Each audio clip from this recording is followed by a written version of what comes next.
मैं प्रतिदिन की भांति आज फिर आपको भगवान ज्ञानदेव गंगा माता मंदिर 5 मेघ विहार सेंट कॉन्वेंट स्कूल के पीछे आगरा में भजन संध्या और प्रवचन संध्या की इस पावन बेला पे आप सभी का स्वागत करता हूँ, आमंत्रित करता हूँ और उम्मीद करता हूँ कि आप हमें ध्यानपूर्वक सुनेंगे। आज का विषय बहुत ही महत्वपूर्ण हमने चुना है, जिसमें हमारे योग गुरु श्री आर के सिन्हा जी अपना प्रवचन करेंगे और विषय है 4M, M फॉर मंकी। ये गुण रहस्य है कि M क्या है मैं आपको नहीं बताऊंगा, क्योंकि ये सिन्हा साहब ही अपनी मुखारबिंद से आपको बताएंगे। लेकिन इतना बता सकता हूँ कि ये 4M हमारे 4 युगों से संबंधित है। 4 युग जो अभी तक हम सनातन हिंदू धर्म में सुनते आए हैं, सतयुग, त्रेता, द्वापर और कलयुग। जैसे कि हम जानते हैं सतयुग भगवान सत्यनारायण का सत्य का युग है, और आज हम जिस मंदिर के प्रांगण में बैठे हैं वो भगवान ज्ञानदेव और गंगा माता मतलब भगवान सत्यनारायण और नारायणी का ही मंदिर है, क्योंकि भगवान ज्ञानदेव ही सत्यनारायण का यज्ञ अवस्था है और यही सतयुग के प्रधान देवता हैं। तो हमारा मंदिर इत्तेफाक से सतयुग को बिलोंग करता है, जो कि पूरी दुनिया में अकेला मंदिर है। ये बहुत अच्छी बात है हमारे लिए और आपको बताने के लिए। तो सतयुग, उसके बाद त्रेता, उसके बाद द्वापर और फिर कलयुग। तो इनकी डेफिनेशन हमारे सिन्हा साहब आज की एग्जिस्टिंग परिस्थितियों और स्थितियों के अनुरूप बताएंगे, क्योंकि जो बीत गया वो बीत गया, और हमारी एक बड़ी बड़ी दुविधा है कि हम भूत के साथ जो बीत गया उसी के साथ जिंदा रहने की, जीवित रहने की और अपना जीवन आगे बढ़ाने की कोशिश करते हैं, जो एकदम गलत है। हमें समय और परिस्थितियों के हिसाब से बदल ही जाना चाहिए।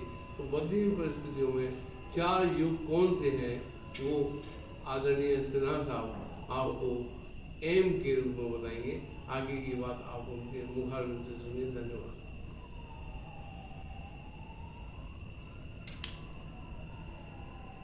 एक बार पुनः आज की इस पावन संध्या में मैं आप सभी का अभिनंदन करता हूँ, स्वागत करता हूँ, और फिर मेरी गाड़ी चल निकलती है वर्मा साहब के आदेश पर। आप जितने प्रेम से सुन रहे हैं, जितना लाइक, सब्सक्राइब और जितना उसको देख रहे हैं मेरे वीडियो को, ये मेरे अंदर इतनी बड़ी बड़ी एनर्जी दे रहा है कि मैं अपने आप को रोक ही नहीं पा रहा हूं। हर संध्या में मैं आपसे मिलने चला आया। आपको कोटि कोटि धन्यवाद, कोटि कोटि नमस्कार।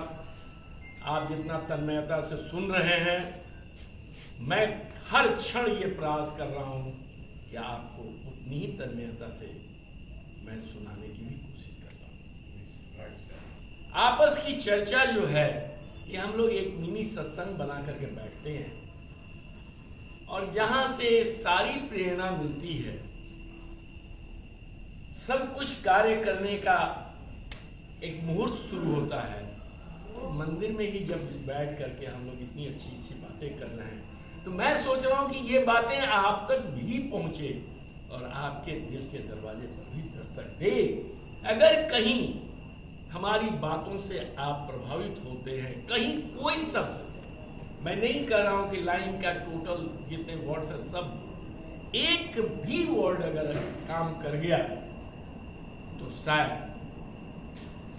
इस युग का एक शुरू होगा।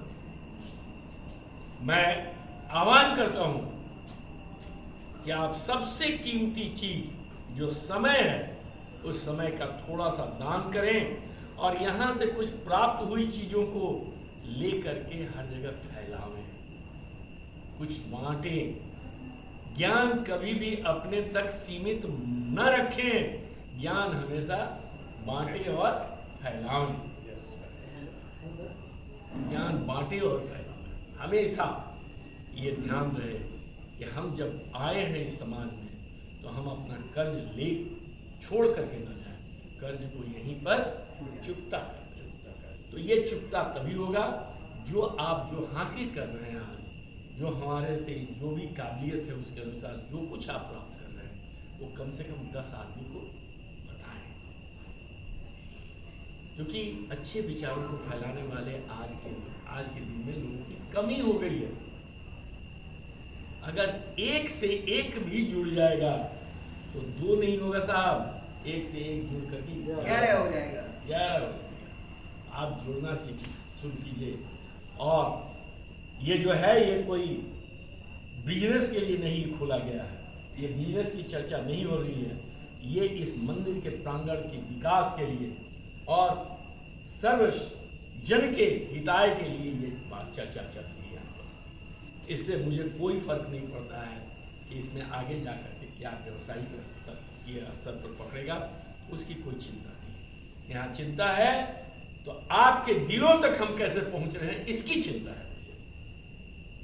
आपके दिलों तक इस आगरा के इस मंदिर में जहां चारों तरफ जिधर देखो उधर ही केवल न कोई हंसती हुई मूर्तियां बैठी हुई हैं, उन मूर्तियों के बीच से मैं आह्वान करता हूं कि अपने हृदय के चित्त पर पटल पर देखें, अंकित करें इन मूर्तियों को। ये वो महानुभाव थे जो अपने युग के कर्ता धर्ता और श्रेष्ठ पुरुष थे, जिनके नाम पर ही युगों का निर्माण हुआ था।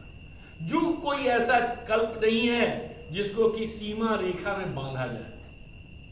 युग जो कहलाता है वो युग किसी महापुरुष के विचारों का एक युग कहा जाता है, एरा कहा जाता है।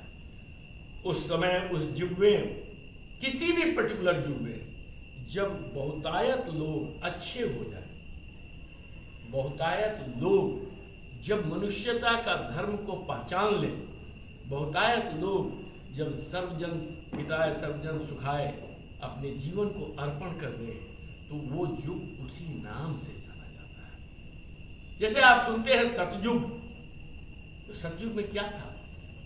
एक ऐसा माहौल बना, कुछ ऐसे ऐसे महापुरुष आए जो अच्छे विचारों को फैलाए, सात्विक सत्य को बोला, जो सत्य सबको ग्राह्य है वो बोला, तो पूरी समाज की ही काया पलट हो गई और पूरा युग ही जाने लगा सच।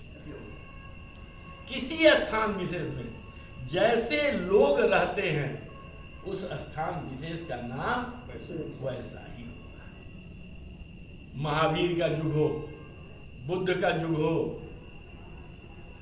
कृष्ण का युग हो, अगर बहुतायत लोगों का अगर एक मान्यता हो कि दूसरे से ठगी नहीं करना है, दूसरे को चोट नहीं पहुंचाना है, दूसरे से ईर्ष्या नहीं करना है, तो उस महापुरुष के नाम पर युग तो युग से कहीं भ्रमित न हो। सतयुग, त्रेता, द्वापर, कलयुग ये कुछ नहीं है। ये जब बीत जाती है तो उसका नामकरण वहां के मौजूद लोगों के व्यवहार के अनुसार रखा जाता है। और जो कहा जाता है कि सतयुग में लोग विशाल हुआ करते थे, सतयुग का बोला गया है कि 17 करोड़ वर्ष, शायद 17 करोड़ 46 हजार शायद उसका टाइम चला था। वहां पर लोग जो थे 500 फीट लंबे हुए करते थे। एक हाथ जो हमारा अभी 1.5 फीट का है, उनका एक हाथ 5 फीट का हुआ करता था। तो ये सब चीजें जो हैं, आप खुद जानते हैं कि घर में जो बच्चा का भरण पोषण बहुत बढ़िया ढंग से किया जाएगा, वो बच्चा अपने भाइयों में सबसे लंबा होगा। तो अगर पूरी समाज अच्छे ढंग से भरण पोषण होगी तो समाज की लंबाई बढ़ना कौन सा आश्चर्य की बात है।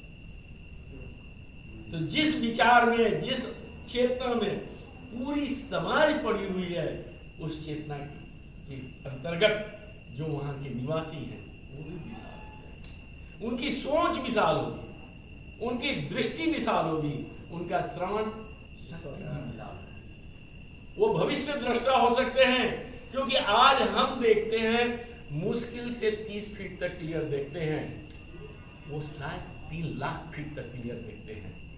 तो वो जानते हैं कि आने वाली दुनिया कैसी आ रही है और उसको कैसे आज की डेट में संभाला जाए। तो भविष्य दृष्टा बन जाता है।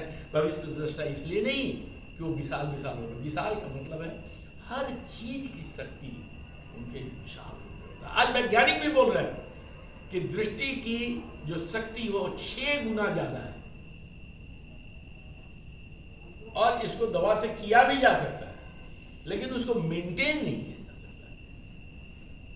6 गुना ज्यादा दृष्टि है आज की इस पॉल्यूटेड दुनिया में। अगर 6 गुना दृष्टि हो जाए तो हाथ पर, ये जो साफ हाथ है पूरा धोया हुआ, इस पर भी बैक्टीरिया दिखाई देने चलते। खाना पीना मुश्किल हो जाएगा, क्योंकि जहां आपकी दृष्टि तेज हुई तो लगेगा जो लेंगे खाना के लिए उसमें साले कीड़े घुस जाएंगे। श्रवण शक्ति 6 गुना ज्यादा हो सकता है। और कुछ मिलिट्री एरिया में जो वाइटल प्लेस पर पोस्टेड हैं उनकी दृष्टि को बढ़ाई जाती है, उनकी श्रवण शक्ति को बढ़ाई जाती है। That's why they are called superman, मतलब कॉमन आदमी से हट कर होते हैं। तो ऐसे ही लोग थे। तो जिस काल में जैसे लोग बने वैसा उनका काल का नामकरण। कलयुग, कलियुग को लोग सबसे खराब निम्न श्रेणी का मानता है। एक जगह और आकर के अपने बात को खुद कंट्राडिक्ट करते हैं, कलियुग से बढ़िया तो कोई युग नहीं है, भगवान का नाम लो और बैठा नहीं बात हो जाए। कहीं यज्ञ करना था, कहीं तप करना था, कहीं कर्म करना था। कलयुग में क्या है, हे प्रभु मुझे पार उतारो, और प्रभु आकर के उतार देंगे। तो कलयुग में लोग पार उतारते हैं। तो इसमें कंट्राडिक्टरी, एक जगह करें कलयुग में आदमी आदमी को मार करके खाते हैं, आदमी आदमी लूट करके खाते हैं। दूसरी जगह वही आदमी कह रहा है कि कलयुग से बढ़िया तो कोई युग नहीं है, भगवान का नाम लो निकल। तो भैया जिस समय खा रहा है हमको मार रहा है, उस समय भगवान को निकाल, अगर याद करें तो हमको उसे मार से बचा क्यों नहीं ले रहा, उस लूट से बचा क्यों नहीं ले रहा। तो कंफ्यूज्ड वैज्ञानिक, मतलब कलयुग में लोग कंफ्यूज लोग हुआ करेंगे। कहने का अर्थ इतना ही था, छाया में जिएंगे, झूठी मूठी अफवाह पर जिएंगे, झूठी मूठी देखने की शक्ति पर जिएंगे। आंखों देखी भी कलयुग में ही झूठी होती है, कानों सुनी भी कलयुग में ही झूठी होती है। और अगर श्री राम के युग की भी बात करो तो जहां कहते हैं कि राम राज्य बना, जहां किसी को कोई चीज के लिए सोचना नहीं था, कुछ नहीं जानना था, कुछ नहीं करना था, लेकिन वहां भी दुर्भाग्यवश जो संस्कृति थी वही संस्कृति काम आई। एक धोबी ने ऐसे भगवान स्वरूप अपने राजा को बोला कि इसकी रानी ही भ्रष्ट है। जहां सब कुछ किया जा रहा है, सब कुछ हासिल हो रहा है, वहां पर भी ऐसे कमेंट हो रहे हैं। मतलब हर युग में कुछ लोग भ्रष्ट टाइप के थे, कुछ लोग बेकार लोग थे, लेकिन इनकी प्रोमिनेंसी नहीं थी, ये संख्या में कम नगण्य थे। इसलिए उस युग को, मतलब टोटलिटी में हमने उसको अच्छा। तो ये सब भूत कालों की बात है। जैसा बर्मन साहब ने बोला भूत काल, तो भूत में हम ज्यादा जीते हैं। जेंटलमैन, अगर भूत में ज्यादा जिंदा रहिएगा तो आगे बढ़ ही नहीं पाएगा, क्योंकि कोई ऐसा मनुष्य नहीं है जो आगे चलेगा पीछे देखेगा, ठोकर खा के उसको गिर जाना है। कार गाड़ी चला रहे हैं हम, तो उसमें व्यू मिरर बहुत छोटा सा एक मिरर लगा हुआ है, जो पीछे की रेफरेंस के लिए, पीछे चलने के लिए नहीं, पीछे की रेफरेंस के लिए है, ताकि उन गलतियों को ना दोहराया जाए जो कल दोहराए, कल किए थे। आगे बड़ा सा विंड, मतलब आगे की पूरी दृष्टि साफ होती है, हम आगे देखते हुए चलें। तो भूत से कभी भी नाता न जोड़िए। अगर भूत से नाता जोड़िएगा तो आगे आपका जो वर्तमान है वो तो चौपट होगा ही, और भविष्य का कहीं सवाल ही नहीं।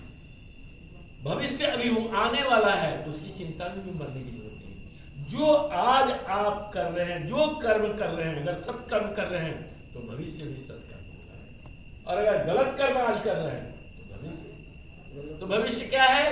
आज का किया हुआ कर्म कल रिजल्ट। भूत क्या है? जो आपको सिर्फ रेफरेंस लेना है, कल जो कुछ आपने किया था उसमें सुधार लाना, उस प्रक्रिया को सुधारना है। तो इसलिए भूत पर केवल एक छोटी सी झलक रखिए, और भविष्य के बारे में अगर चिंतित हैं तो आज उसको सुंदर करने के लिए आज कार्य करना है। और इसमें सबसे अच्छे हमारे होते हैं नौजवान, जो केवल भविष्य की बात करते हैं। तो कलयुग कहीं खराब है, कलयुग के बहुतायत लोग में खराबी आ सकती है, लेकिन हर आदमी खराब है, ये कहना कतई गलत है। मैं आपको इन्हीं चारों युगों का, आपका सतयुग, त्रेता, द्वापर, कलयुग, अभी कलयुग चल रहा है, और कलयुग में मैं देख कर रहा हूं कि आदमी आदमी का दुश्मन हो रहा है और सत्ता का लोलुपता बढ़ते जा रहा है। हर कोई चाह रहा है कि दूसरे पर शासन करे, और इसको चलाने में क्या है? दो चीज आ रही है बहुत बढ़िया ढंग से खुल करके सामने। अगर आप भी बैठ के एनालिसिस करोगे तो आप पाओगे, जिसके पास पैसा है उसके पास आदमी है, बाहुबल है, और जिसके पास बाहुबल है उसी के पास पैसा है। और इन दोनों की मदद से अनुन्यासर संबंध पैसा और आदमी में हो गया है। पैसा लाओ तो आदमी आ जाएगा, आदमी आ गया तो पैसा आ जाएगा। यही एनालिसिस मुझे सोचने पर बाध्य किया कि क्या मैं युगों का कुछ विश्लेषण करने में अपने को सक्षम पा रहा हूं। और मैंने देखा कि मेरा जो अंदाज निकला वो एकदम सटीक निकला। आप भी आइए, उसमें शामिल होइए।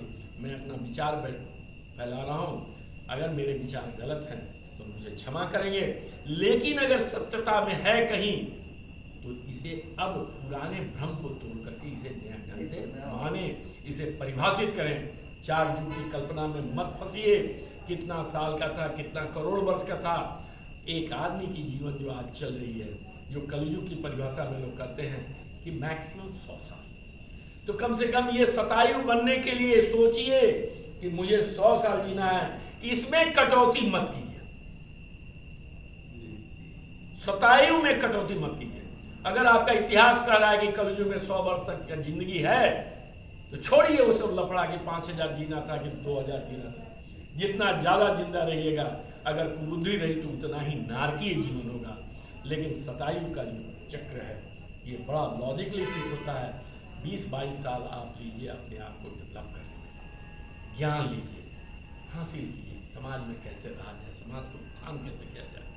40 साल में अपनी जो मनुष्य की क्रियाएं हैं, जो आपको दिया गया है भार, क्योंकि संतति फैलाना इस लोक में सभी जीव कर रहे हैं, लेकिन उसमें लिप्त मत होइए। उसके लिए सिर्फ आपको 40 साल ही है। लोग क्या कर रहे हैं? इस 40 साल में कर्म तो कर ही रहे हैं, लेकिन इसका जो पास्ट में जीने की आदत है, इसी आदत को लेकर के 10-20 साल तक पांव रगड़ रहे हैं और पाप।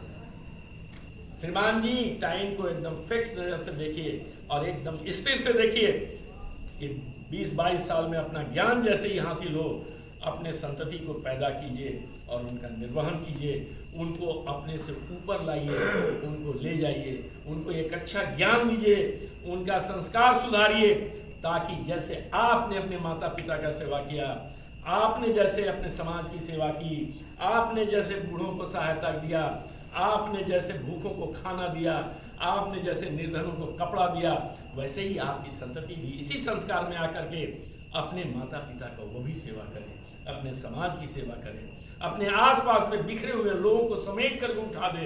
ये आप जिम्मेवारी 40 साल। लेकिन जो इस इन्वायरमेंट से आपने लिया है, जो आसपास के लोगों से कर्ज लिया है, जो आपको बचपन में सुधारे थे, जो आपको बचपन में ज्ञान देने में सक्षम हुए थे, उन लोगों के प्रति ये 40 साल, इस कलयुग के शतायु में से ये 40 साल अर्पण कर दें।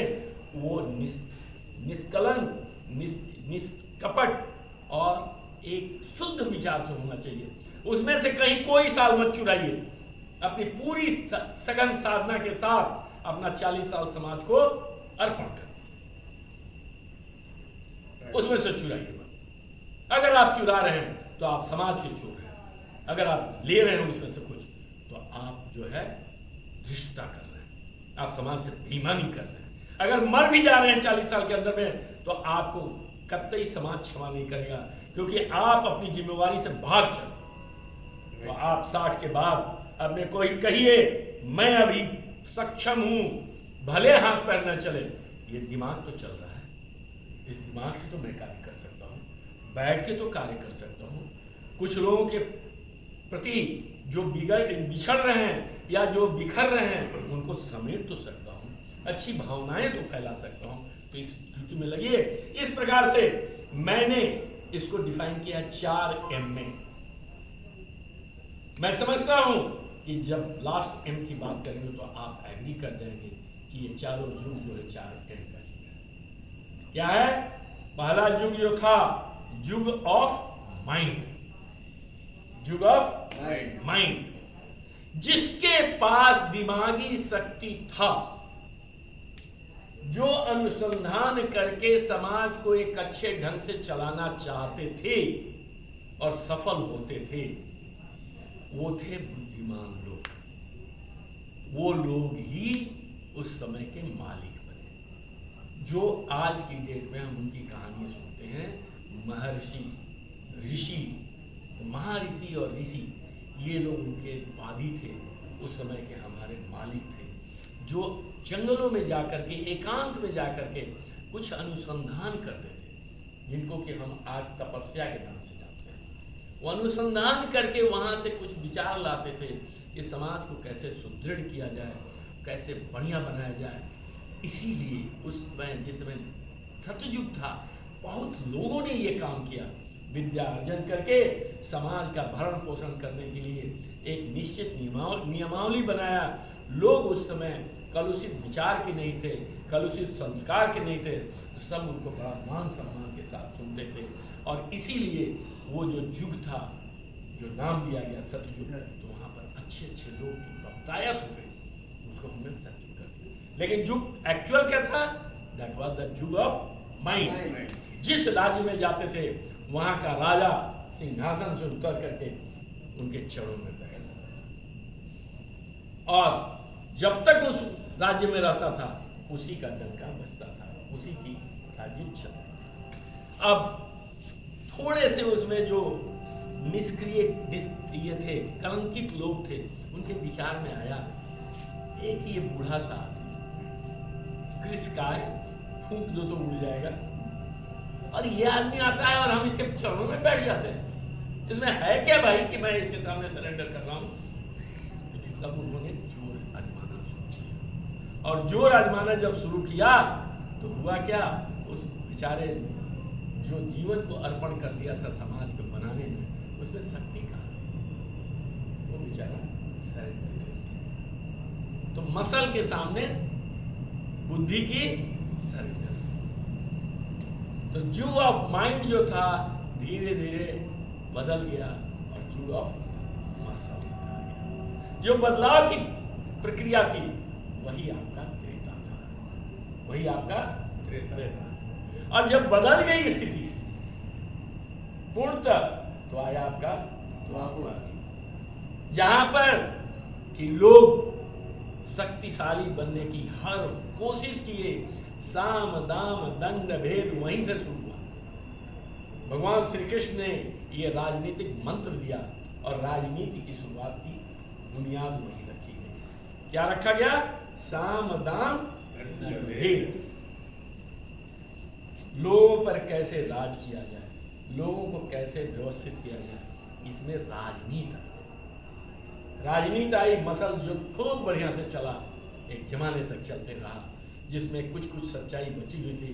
कुछ लोग पुराने रेफरेंस दिया करते थे, लेकिन धीरे धीरे आदमी का स्वभाव बदलने लगा, एक कंपटीशन होने लगा। क्या कंपटीशन हुआ? पहला कंपटीशन क्या हुआ?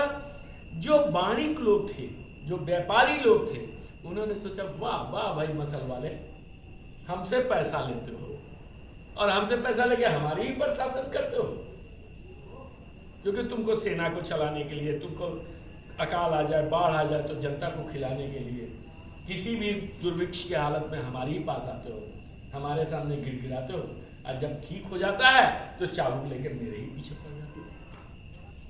तो उन्होंने क्या किया, रोक दिया पैसा, और वो मुसलमान उनके चरणों में आकर के बैठ।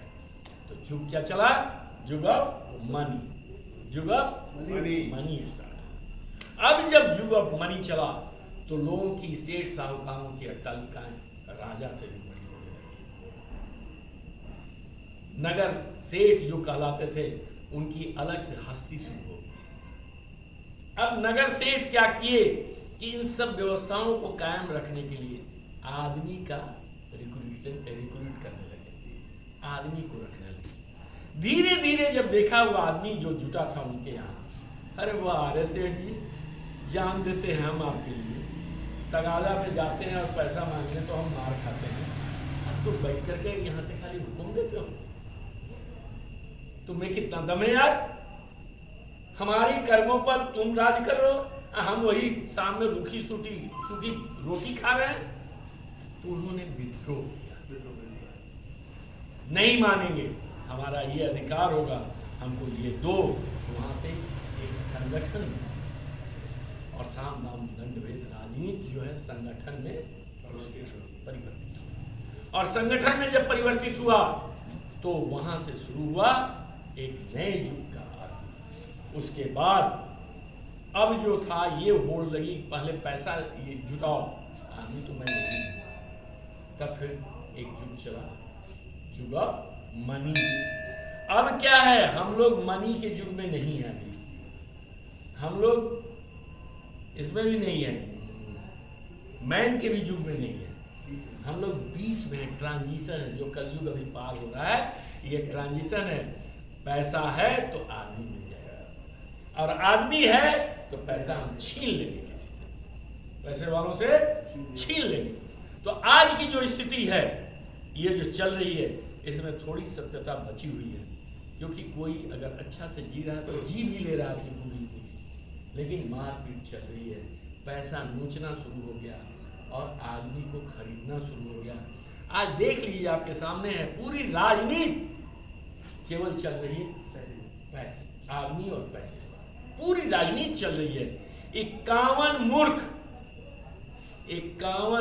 मैं फिर से दोहरा रहा हूं, 51 मूर्ख पार्लियामेंट में बैठ करके 49 बुद्धिमानों को ऐसी तैसी कर देते हैं, और 51 का ही प्रतिनिधि बन रहा है जो शासन चला है। 49 बुद्धिमान कहाँ फेंका जा रहे हैं कोई पता नहीं है, उनकी आवाज भी नहीं सुनी जा रही है। सुनी किसकी जा रही है? उन 51 मूर्खों की, जिनको अपना घर नहीं चलाने आता था, जिसको अपने माँ बाप की सेवा करने नहीं आता था, जिसको समाज के प्रति कोई सोच नहीं है, वो पैसा कमाते जा रहा था कि और आदमी को हम जुटा लें। इसी के हैं लोग। आज मुफ्त में राशन दे दो, मुफ्त में बिजली दे दो, मुफ्त में घर दे दो, मुफ्त में पानी दे दो, सब कुछ मुफ्त क्या बांटा जा रहा है? सिर्फ और सिर्फ पैसा इकट्ठा कर। क्यों? क्योंकि ये पैसा रहेगा तो अगले इलेक्शन में फिर मुफ्त में बांटेंगे और फिर कुर्सियां मिलेंगे। तो ये 51 मूर्खों की राज को अगर बदलना चाहते तो बदलें। 49 आदमियों में इतनी ताकत फूंक दें कि 51 के छाती पर चढ़ करके अपना राज करें, अन्यथा ये देश का कलयुग जो है, जो इसके बारे में भविष्यवाणी है, ये पूर्णतः सत्य उतर जाएगी। आपको मैं ये आह्वान करता हूँ, अगर आप अपने को विद्वान की श्रेणी मानते हैं तो विद्वता ये नहीं कहती है कि कायर बन के अपने घर में बैठो। विद्वता ये नहीं कहती है कि रोड पर लड़की का रेप हो रहा और आप देखते रहें। विद्वता ये नहीं कह रही है कि आपके साथी विद्वान को कोई मार रहा है और आप देख करके चल दें कि मैं दूसरे के फटे में टांग नहीं अड़ाऊंगा। विद्वता ये कह रही है कि जहाँ गलत हो रहा है वहाँ दृढ़ता के साथ खड़े हो जाइए, क्योंकि आज भी चोरों के पैर नहीं होंगे, हाथ चले। हिम्मत कीजिए कि आपके एक मोहल्ला में एक आदमी आकर के गुंडाई करके और टैक्स हफ्ता वसूल करके ले रहा है, सामने खड़ा कीजिए। वो आदमी आपको कभी नहीं कर सकता है, क्योंकि हर आदमी के अंदर एक रेगुलेटरी बॉडी बैठी हुई है। उसका चित्त कभी भी मनुष्यता के खिलाफ काम नहीं करने देगा। अगर लेकिन आप सामना तो कीजिए, आप आइए तो बाहर। बस इतना ही। आप सभी लोग बुद्धिमान जन हैं, आपके पास सोचने की पूरी क्षमता है। मैं एश्योर्ड हूँ कि आप इसको एनालिसिस करेंगे, और एनालिसिस केवल ये ज्ञान के लिए ही नहीं बोल रहा हूँ, आज कर्म भी कीजिए। अगर बचाना चाहते हैं तो इस युग को बचा लीजिए, क्योंकि अगला तो आएगा ही, युग ऑफ मैन, जहाँ शायद आदमी आदमी से प्रेम करे तो शायद युग ऑफ मैन सफल हो जाए। और ये जो ट्रांजिशन की पीरियड है, भगवान करें लोगों के अंदर शक्ति दें, बुद्धि दें, अपने आप को सुधार लें। धन्यवाद, आप सभी को मेरा प्रणाम। बहुत बहुत धन्यवाद। आपने आज के प्रदर्शन में जो कालचक्र का रूपण किया है, रूपांतरण किया है, उसको चित्रण किया है, वो हम सब के लिए एक उदाहरण है और एक सीख है। मैं आप सभी से अनुरोध कर रहा हूँ कि इस व्याख्यान को आप अपने शब्दों में, अपने दिमाग से सुन के इसका एनालिसिस कीजिए। और जहाँ तक मैं आपको अपनी तरफ से सलाह दे सकता हूँ वो ये कि अभी हम कलयुग के अंतिम चरण में हैं और एक काल चक्र है। काल चक्र का मीन सतयुग से हम त्रेता में आए, क्वालिटी और लिविंग स्टैंडर्ड डाउन हुआ। उसके बाद फिर हम द्वापर में आए, वहाँ छल कपट महाभारत में भी आपने देखा इन सब चीज़ों का प्रादुर्भाव हुआ। और उसके बाद फिर ये सब गलत चीज़ें और अवगुण अपनी पराकाष्ठा में कलयुग में आ चुके हैं।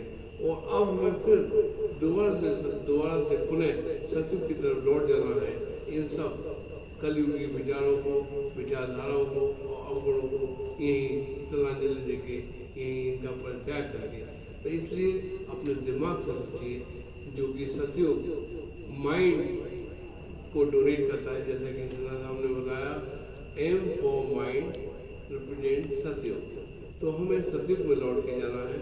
तो हमें न मसल्स का इस्तेमाल करना है, न मनी का इस्तेमाल करना है, न मैन का इस्तेमाल करना है, बल्कि अंतिम चरण में जो हमारा माइंड है उसका स्वयं इस्तेमाल करना है। मीन्स हमें आत्मज्ञान हासिल करना है। हमें किसी दूसरे से नहीं, अपने आप से सीखना है।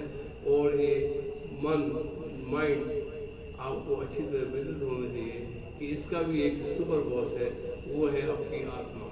इसलिए जब हम योग पे बात करते हैं तो योग में 3 चीज़ें महत्वपूर्ण हैं, आत्मा, मन और शरीर। इन तीनों के कॉम्बिनेशन से ही ये संसार चल रहा है, ये शरीर चल रहा है, ये जीवन चल रहा है। इसलिए अपने माइंड को आप कहिए कि वो आपकी आत्मा की आवाज़ सुने, जो हमेशा सत्य बोलती है और सत्यवादी है, और कभी आपको गलत रास्ते पर नहीं ले जाएगी। और हम अगर ऐसा कर पाए तो हम बहुत सी सत्युग में प्रवेश कर जाएंगे। इन्हीं शुभकामनाओं के साथ मैं योगाचार्य डॉक्टर गोपाल वर्मा आज की इस प्रवचन बेला को यहीं विराम देता हूँ और आपसे अनुरोध करता हूँ कि आप हमारे इस motivational tips for a happy life channel को ज़्यादा से ज़्यादा सब्सक्राइब कीजिए और अपने मिलने वालों में, अपने दोस्तों में इसको शेयर कीजिए और कहीं भी सब्सक्राइब कराइए, ताकि हमारी ये जो मेहनत है ये चारों तरफ पहुँच पाए। और हम चाहते हैं कि विश्व स्तर पर इसका प्रचार प्रसार हो, ताकि सतयुग का ये मंदिर भगवान ज्ञानदेव गंगा माता जो भगवान सत्यनारायण का मंदिर है, सतयुग का मंदिर है, इसको लोग जाने। और जब भी ताजमहल देखने आए आगरा तो अपनी आइटनरी में ऐसे भी शामिल करें। और हम सब आपका यहीं इसी मंदिर के प्रांगण में व्यक्तिगत रूप से स्वागत करेंगे। इन शब्दों के साथ शुभ रात्रि। शुभ रात्रि सर।